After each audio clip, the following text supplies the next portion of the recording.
Good morning, students. Today we are starting a new chapter from supplementary book, and the name of the chapter is The Selfish Giant. In this story, you will read about a selfish giant who has a beautiful garden, and children love to play in it. But who giant was very selfish, built a high wall round his lovely garden. Children did not enter the garden, nor did spring and summer, till the giant experienced a change of heart. Means how a selfish giant turns into a kind heart. So I am going to read this and explain this. Let's start it. Every day afternoon, as they were coming from school, the children used to go and play in the giant's garden. It was a very large, lovely garden with soft green grass. Here and there over the grass stood beautiful flowers like stars. And there were 12 peach trees that in the springtime broke out into delicate blossoms of pink and pearl, and in the autumn bore rich fruit. The birds sat on the trees and sang so sweetly that the children used to stop their games in order to listen to them. "How happy we are here," they cried to each other. One day the giant came back. Giant came back from his friend's house after 7 years. He had been to visit his friend, the Cornish ogre, and had stayed with him for 7 years. When he arrived, he saw the children playing in the garden. "What are you doing here?" he cried in a very gruff voice. Gruff means very rough, rudely. And the children ran away. So when giant came, he did not like that children are playing in my garden. Oh my own garden is my own garden," said the giant. "Anyone can understand that, and I will allow nobody to play in it but myself." So he built a high wall all around it and put up a notice board. "Trespassers will be prosecuted." Giant was very selfish. He told to the children very clearly that he doesn't like that anyone play in the garden. He only himself would like to play. So he put a notice board that the strangers are not allowed. He was very selfish. The poor children had now nowhere to play. They tried to play on the road, but the road was very dusty and full of hard stones, and they did not like it. They used to wander round the high walls when their lessons were over and talk about the beautiful garden inside. "How happy we were there," they said to each other. Children were missing that experience which they did in the absence of giant. Then the spring came, and all over the country there were little blossoms and little birds. Only in the garden of the selfish giant it was still winter. The birds did not care to sing in it, as there was no children, and the trees forgot to blossom. So one strange thing happened when the spring came. All over the country, spring season was there, except selfish giant's garden. No birds were there, no blossoms were there, and no chirping was there. Once a beautiful flower put his head out from the grass, but when it saw the notice board, it was so sorry for the children that it slipped back into the ground again and went off to sleep. The only people who were pleased were the snow and the frost. "Spring has forgotten this garden," they cried, "so we will live here all the years around." The snow covered up the grass with her great white cloak. Cloak means a gown type cloth without the arms. And the frost painted all the trees silver. Then they invited the north wind to stay with them, and he came. He was wrapped in furs, and he rode all day about the garden and blew the chimney pots down. "This is a delightful spot," he said. We must ask Hale on a visit. So the Hale came every day for 3 hours. He ralted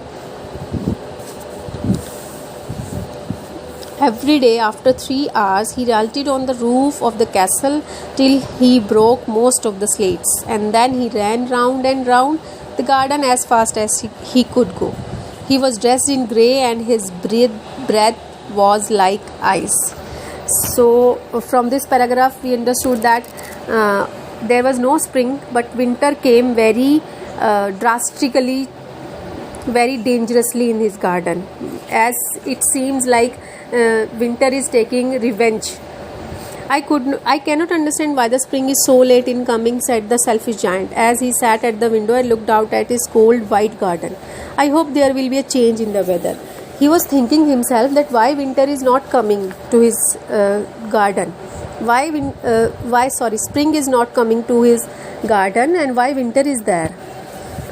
But the spring never came, nor the summer. But in Giant's garden, there was no spring season and not summer season. Only winter was there.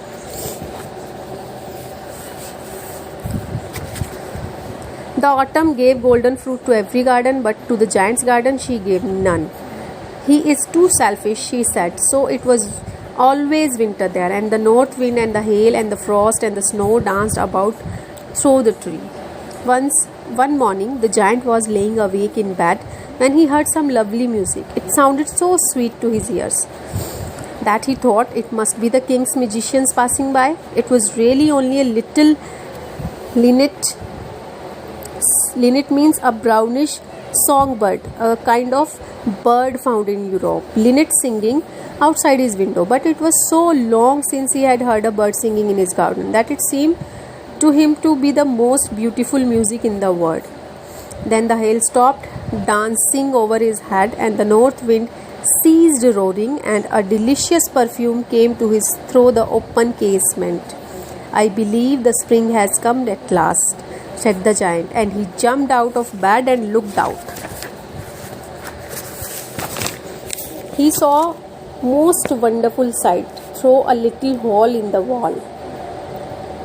Children had crept in, and they were sitting in the branches of the trees. In every tree there that he could see, there was a little child, and the trees were so glad to have the children back again that they had covered themselves with blossoms and were waving their arms gently above the children's head. The birds were flying about and twittering with delight, and the flowers were looking up through the garden grass and green grass and laughing. It was a lovely scene. Only in one corner it was still winter. It was the farthest corner of the garden, and in it was standing a little boy. He was so small that he could not reach up to the branches of tree, and he was wandering all round it, crying bitterly. The poor tree was still covered with frost and snow, and the north wind was blowing and roaring above it. Climb up, little boy, said the tree, and it bent its branches down as low as it could, but the boy was too tiny. So when the giant wake up one morning, he saw the children are playing in his garden. Rather, he had built a big wall around the garden, but still children are playing because children had make a hole, and through that hole they are entering in the garden. And after entering the children in the garden, spring automatically came in his garden. And one corner of his garden, selfish giant's garden, one corner was very lonely because there was a small child and he could not climb up the branches of the tree. So the trees that tree was still experiencing the winter. Giant's heart melted as he looked out. How selfish I have been, he said. Now I know why the spring would not come here. I will put that poor little boy on the top of the tree, and then I will knock down the wall, and my garden shall be children's playground forever and ever. He was really very sorry for what he had done. Now the giant's heart was melting, and he realized that the real happiness is The real beauty of his garden is in the children's playing. So he crept downstairs and opened the front door quite softly and went out into the garden. But when the children saw him, they were so frightened that they all ran away. And the garden became winter again. Only the little boy did not run, for his eyes were so full of tears that he did not see the giant coming. And the giant stole up behind him and took him gently in his hands and put him up into the tree. And the tree broke at once into blossom, and the birds came and sang on it, and the little boy stretched out his 2 arms and flung them round the giant's neck and kissed him. And the other children, when they saw that the giant was not wicked any longer, came running back, and with them came the spring. "It is your garden now, little children," said the giant. And he took a great axe and knocked down the wall. And when the people were going to market at 12 o'clock, they found the giant playing with the children in the most beautiful garden they had ever seen. Now the giant's heart was changed, and he broke that wall that he built earlier, and he had opened his garden's door to every child.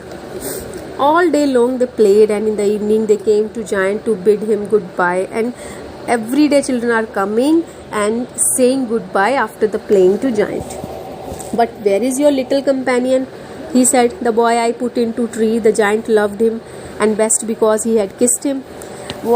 When children are playing, the giant asked them that, "Where is that little boy who kissed me or who hugged me?" "We don't know," answered the children. "He had gone away." "You must tell him to be sure and come tomorrow," said the giant. But the children said they did not know where he lived and had never seen before, and the giant felt very sad. But how the children could call him to play, because they didn't know about that child. Every afternoon when school was over, children came and played with the giant, but the little boy whom the giant loved was never seen again. The giant was very kind to all the children, yet he longed for his little friend and often spoke of him. "How I would like to see him," he used to say. Daily he is starting missing that little boy who hugged him. Years went by. The giant grew old and feeble. He could not play about anymore, so he sat in a huge armchair and watched the children at their games and admired his garden. "I have many beautiful flowers," he said, "but the children are most beautiful flowers of all." One winter morning, he looked out of his window as he was dressing. He did not hate the winter now, for he knew that it was merely the spring asleep and that the flowers were resting. Suddenly he rubbed his eyes in wonder and looked. It certainly was a marvelous sight. In the farthest corner of the garden was a tree quite covered with lovely white blossoms. Its branches were golden, and silver fruit hung down from them, and underneath it stood the little boy he had loved. Again one morning, after many years, one morning, he saw that little boy again. Downstairs ran the giant in great joy, and out into the garden he hastened across the grass. He came near to the child, and when he came quite close to, his face grew red with anger, and he said, "Who hath dared to wound thee?" For on the palms of the child's hands were the prints of 2 nails, and the prints of 2 nails were on the little feet.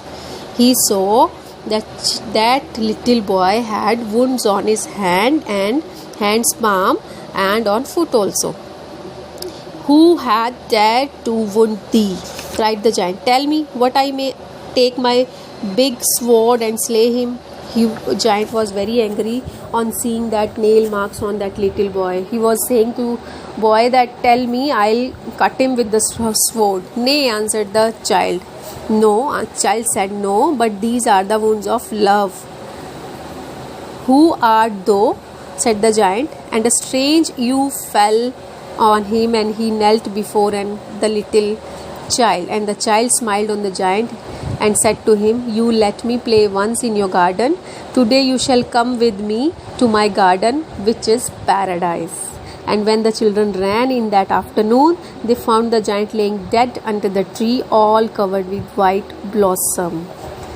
So that little boy was the angel of paradise, and once he came to change the giant's heart, and again he came to take the giant to his paradise.